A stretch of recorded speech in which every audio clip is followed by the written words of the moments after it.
Let's Yeah. hit on infections. I'm surprised you and I haven't brought this up. Here we are this far in, we haven't thought about infections. I mean, that was a big one for me. I think my face was already better, but I was still suffering quite a bit when you and I first became friends. My skin was still not very good because of all my gut infection history. Yeah, I think you were also still consuming some higher quality dairy that may have been a problem.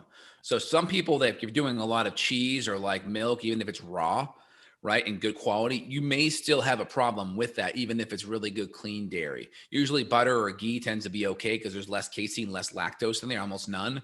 But if you're doing other stuff, it could be a problem. Was that an issue, Evan? Do you remember the dairy being a problem? Man, you remember Central Market and all their amazing cheeses? I would do some Yeah. of those grass-fed organic cheeses. It wasn't Yeah. often though, I'll be honest. It would maybe be like a chunk of cheese every few days or so, but I think even that was too much for me.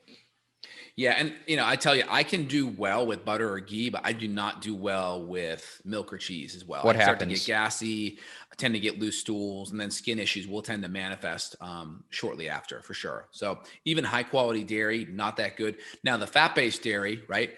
Butter and ghee tends to be different because it's primarily 99% fat. There's very little casein, very little lactose, which is the sugar in dairy, and so of course ghee is even cleaner than butter because there's virtually zero casein versus virtually zero um, lactose in there. So that tends to be a lot better. I'm just curious, how do you do with whey protein? Are you okay with it? Yeah, I do okay with whey because whey is 99% casein and lactose free. Mm-hmm. Yeah, so it Cool. tends to be a lot better. Yep, I do okay with it. My favorite's going to be collagen, high quality grass fed collagen peptide. So I do my true collagen blend, which works great because there's really, it's in a peptide form. So there's no other larger proteins in there.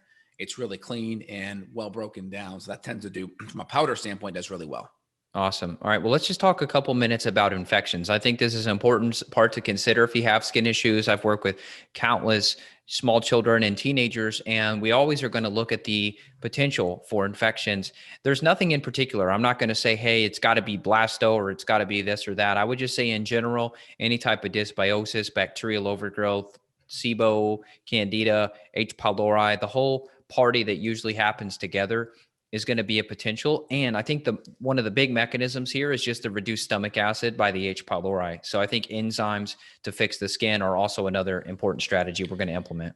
Yeah, anytime we have indigestion and our protein and our fat and carbohydrate molecules of the food that we're eating are larger and not broken down, you're going to have intolerances. Food's not going to be broken down all the way, and those large globules, proteins, fats, etc., can get into the bloodstream, create more immune reaction.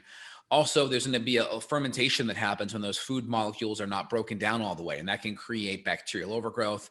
And we know hydrochloric acid does have a way of being a disinfectant in a way. It really decreases bacteria and yeast load in the intestines. And if we have low levels of acid, it's kind of like missing the natural disinfectant on your table, right? That that can help clean things up in your body. So that's definitely a real thing there.